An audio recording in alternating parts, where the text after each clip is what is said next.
వర్గీకరణ యొక్క సబ్జెక్ట్ అయిపోయింది, కానీ అది కేవలం రేవంత్ రెడ్డి గారి కృషి వల్లనే వర్గీకరణ.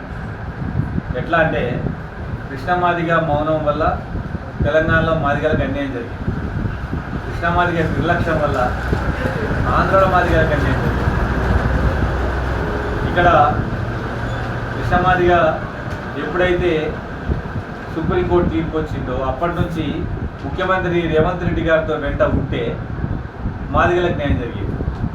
ఆయన చేస్తున్న వ్యక్తికి వ్యతిరేకంగా మాట్లాడటం వల్ల మాదిగలకు అన్యాయం జరిగింది. అదేవిధంగా వివేక్ గారు ఇంటర్నల్గా లాబింగ్ చేసి వాళ్ళకు రావాల్సినటువంటి 4% రిజర్వేషన్ని 5% చేసుకున్నారు. కృష్ణమాదిగ సీఎంతో ఉండకుండా 10 రావాల్సిన దాన్ని 9 చేసి, అట్లా కృష్ణమాదిగ యొక్క నిర్లక్ష్యం వల్ల మాకు ఇక్కడ అన్యాయం జరిగింది.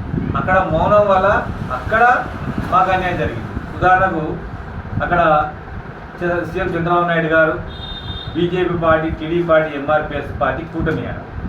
ఆ కూటమిలో భాగంగా అధికారం వచ్చింది. మరి చంద్రబాబు నాయుడు గారు వర్గీకరణ చేసేటప్పుడు 6.5 మాదిగలకు 7.5 మాలలకు అన్నట్టు మంచిగానే ఉంది. తీరా రోస్టర్కి వచ్చేసరికి మళ్ళీ అది 6.5 6 అయింది, 7.5 8 అయింది. కృష్ణమాదిగ గురించి వాళ్ళు ఏం మాట్లాడుతున్నారు? కృష్ణమాదిగ ఉద్యమం వల్ల వర్గీకరణ అయింది. కృష్ణమాదిగ అనేవో చంద్రబాబు నాయుడు గారు ఏమన్నాడు?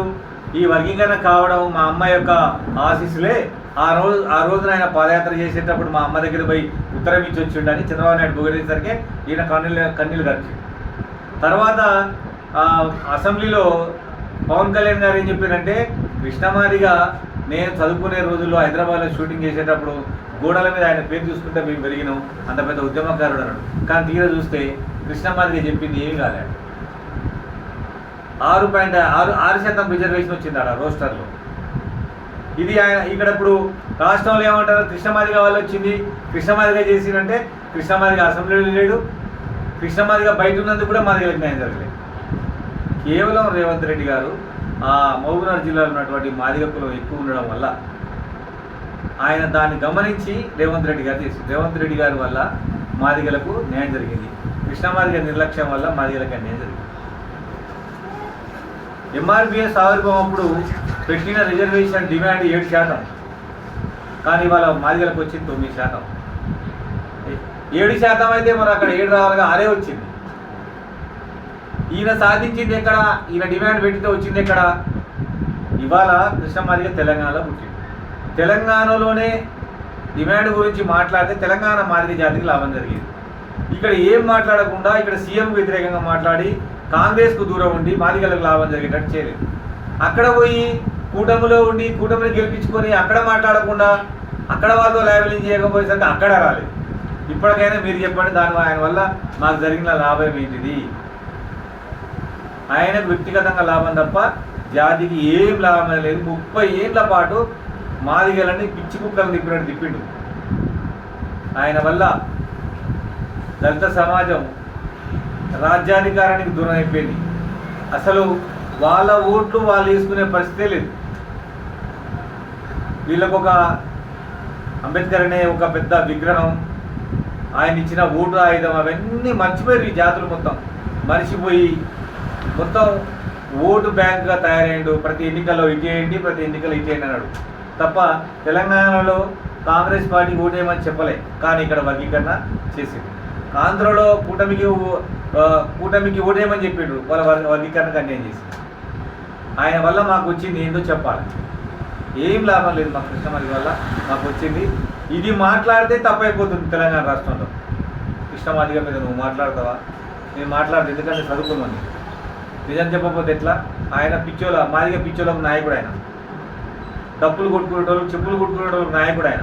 ఎందుకంటే ఒక పిచ్చి సమూహాన్ని లేకపోతే ఒక మా పబ్లిక్ని తిప్పుకునే వ్యక్తి ఆయన. మేము అట్లా కాదుగా చదువుకున్న వాళ్ళం.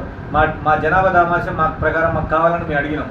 అది తప్పైపోతుంది తెలంగాణ. ఆయన అడిగిందే మేము అడగాలంట.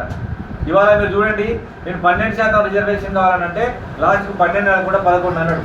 ఇదే 11% సీఎం రేవంత్ రెడ్డితో ఉండి చేయించుకోవాల్సింది పోయి రేవంత్ రెడ్డి గారికి వ్యతిరేకంగా ఉన్నాడు. రేవంత్ రెడ్డి నేను బట్టలు ఇస్తా, నేను రోడ్డు మీద గుంజుతా, నేను రాజకీయంగా అంతం చేస్తా అంటే మనకు చేస్తారా ఎవరన్నా పని? అట్లా చేసి మాకు దానివల్ల మాకు తీవ్రంగా నష్టం పోయినాం నేను రేవంత్ రెడ్డి గారి కృతజ్ఞతగా 100 నియోజకవర్గాల్లో సీట్ల పంపిణీ చేస్తున్నా. ఇవాళ కూసుమంచిలో ఇప్పుడే చేసుకొని ఇక్కడికి వచ్చినాం. విలేకరులందరికీ ఇన్ని ఏళ్ల పాటు మాకు సపోర్ట్ చేసిన మీ అందరికీ కూడా ధన్యవాదాలు తెలియజేస్తున్నా. 2, ముఖ్యమంత్రి గారి విజ్ఞప్తి ఏంటంటే పెరడి గ్రౌండ్లో బహిరంగ విజయోత్సవ పెట్టాలని నేను కోరుతా ఉన్నా. 6 గ్యారంటీల కన్నా ఎస్సీ వర్గీకరణ, బీసీలకు 42% రిజర్వేషన్లే చాలా పెద్దనే నేను భావిస్తూ ఉన్నా. అవి సంక్షేమ పథకాలు. ఇవి ఆత్మగౌరవ నినాదాలు. ఇవి రిజర్వేషన్స్, ఉద్యోగాలు, జీవితాలు, ఆత్మగౌరవానికి సంబంధించినటువంటి ఈ 2 డిమాండ్లని కాంగ్రెస్ పార్టీ కనుక ఖచ్చితంగా బాగా ప్రచారం కలిగినట్లయితే 60% ఓట్లు ఈ యొక్క డిమాండ్ 2 డిమాండ్లకే కాంగ్రెస్ పార్టీకి వస్తాయని కూడా ఈ సందర్భంగా తెలియజేస్తా ఉన్నా. అదేవిధంగా ముఖ్యమంత్రి గారికి విజ్ఞప్తి ఏంటంటే పార్లమెంట్ నుంచి మీరే అన్నారు సార్, విజయోత్సవ పెట్టాలి, పెద్ద ఎత్తున 2 కులాలని ఎస్సీలని బీసీలను తరలించి విజయోత్సవ పెట్టి కాంగ్రెస్ పార్టీకి 2 కులాలు 2 కన్నులుగా ఉండేటట్టుగా చూసుకునే బాధ్యత సమర్థాన్ని తెలియజేస్తూ అవకాశం ఇచ్చినటువంటి మరి కూసుమంచి విలేకరుల మిత్రులకు ప్రత్యేకంగా ధన్యవాదాలు తెలియజేస్తూ ముగిస్తాను.